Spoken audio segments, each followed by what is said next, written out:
I was very resistant for lots of reasons to bring digital consoles into the Broadway theater. In Broadway, every scene you'll have a different 3 actors. Or let's say your first scene is 3 actors. Then your next scene is 20 actors. Then the scene after that is 4 actors. So you need to be able to have the console function so that you can be able to go to these different setups. After listening to a lot of A&D converters, I found that I thought that the Studer A&D converters were the best and the warmest and the ones that I wanted to use when I was recording my music. So we used it for the first time on a brand new Stephen Sondheim musical called Roadshow at the Public Theater. That was the first time I allowed a digital console to be on a Sondheim musical. One of the great things about the Studer console is the dystonics approach to how their boards are constructed, in the sense that one of the big issues I have with a lot of other digital consoles is that it feels like you're mixing off a computer screen. That whenever you have to make a change, you have to go to the computer monitor, and then you have to make changes, and then you can go back to the board. What's great about the way the Soundcraft and the Studer are set up is that you do all your changes at the channel input strip or the output strip, but you do it at the channel strip, which is totally like the experience when you're mixing on an analog board. And what is great about that is that when things start to go wrong, or you're dealing with a director who wants something to happen very, very quickly, the board makes it very easy to make changes and work in real time without having to really concentrate about, oh, what layer do I have to go to on the computer monitor to make the changes that I want to make. To get the phone call to be asked to work on the sound design for West Side Story was a great day. It was really amazing, and I was very happy that day. Then I started thinking about, well, what do we have to do to make it work? And then I go, the project is enormous. You have 55 dancer-singers, you have an orchestra of 30 musicians, and when we were doing it out of town, there was not enough room for 30 musicians in the orchestra pits, so we had to put the percussion on the 7th floor, and we had to put the woodwind section on the 8th floor. So there was all this enormous coordination of trying to make it all sound like it's happening together in a short amount of time, in the setup time that we had in Washington, D.C. And again, because of the simplicity of the way the Studer console is laid out, in terms of once we had done the setup work of the output matrices, which is also a very elegant part of the board, we felt that when we were in the theater working with the director that we could really accommodate what we needed to do very quickly with enormous complex things going on. Everybody who loves the theater has listened to that original cast album. That became like the gold standard of what you had to try to do every night in the theater. It was trying to mix the Beatles' Abbey Road live every night, with it sounding the same way, with the balances being the same way, even though you had different musicians in the pit.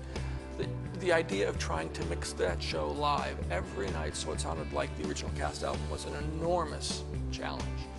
And a lot of people came expecting it to sound exactly like that album, and it's apples and oranges. It will never sound exactly like that, but I felt that given what we were able to do, it's a great sounding show.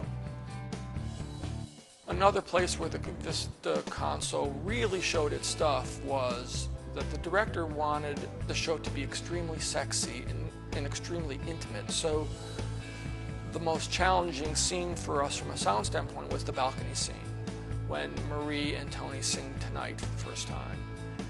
And because Arthur Lawrence, the director, wanted them to be truly in love and truly intimate, he has them where they're basically, their noses are almost touching when they sing the song.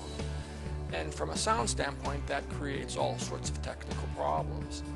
But we found, by finding the right microphones for the actors to wear and find the right placement given the choreography of where they were when they were kissing and singing, and the quality of the mic pre's on the Vista, there was so little issue with phasing and reflection. I mean, I still sometimes can't believe the quality of the sound that we get, given how close the actors are when they sing that song that's so famous that everybody wants to make sure they hear every word and every note of that song. If we were to use an analog console, we would have to use a primary desk and probably 3 sidecars, so that you would have to, from a producer's standpoint, you'd have to kill you know, 25, 30 seats, which if you add up the numbers in the orchestra of what that would mean losing weekly, it turns into a significant amount of money over the course of a run of a show, especially if it's a hit show like West Side Story. So one of the great things about these products, the Studer and the Soundcraft, is that their footprint is so small. In the theater, you don't have to kill very many seats in the orchestra. Therefore, it makes producers extremely happy. But it also, from a very technical standpoint for the sound operator and the sound designer, because everything is accessed from such a small footprint, from a well-designed ergonomic console, it's a great thing on many levels. So it's win-win for me and for the producer. So there was a remarkable consistency between the two boards. The type of application was extremely different. I mean, you were going from West Side Story, which had 160 inputs, and there are like, I think 85 speakers like spread all over the theater, each getting discrete information, to a play that just has 4 actors, and the sound system is quite small. The number of speakers, I think, maybe was 25. It was quite. So the task was different, but in terms of the experience for the operator at the console, it was remarkably the same. The imaging of the sound system on West Side Story and for Waiting for Godot was that the idea should not sound like it's coming from this massive array of speakers. That the way the system is timed and the way this room is EQ'd, the idea is to make it seem like it's sourced from the stage. So that when the singer is center stage, when he sings Tonight, or when he sings Maria, that it should be coming from the actor and not from the sound system. And that was one of the great things I found about Studer product, is that the Vista 5 does that thing extremely well. It's very transparent, it's very clear.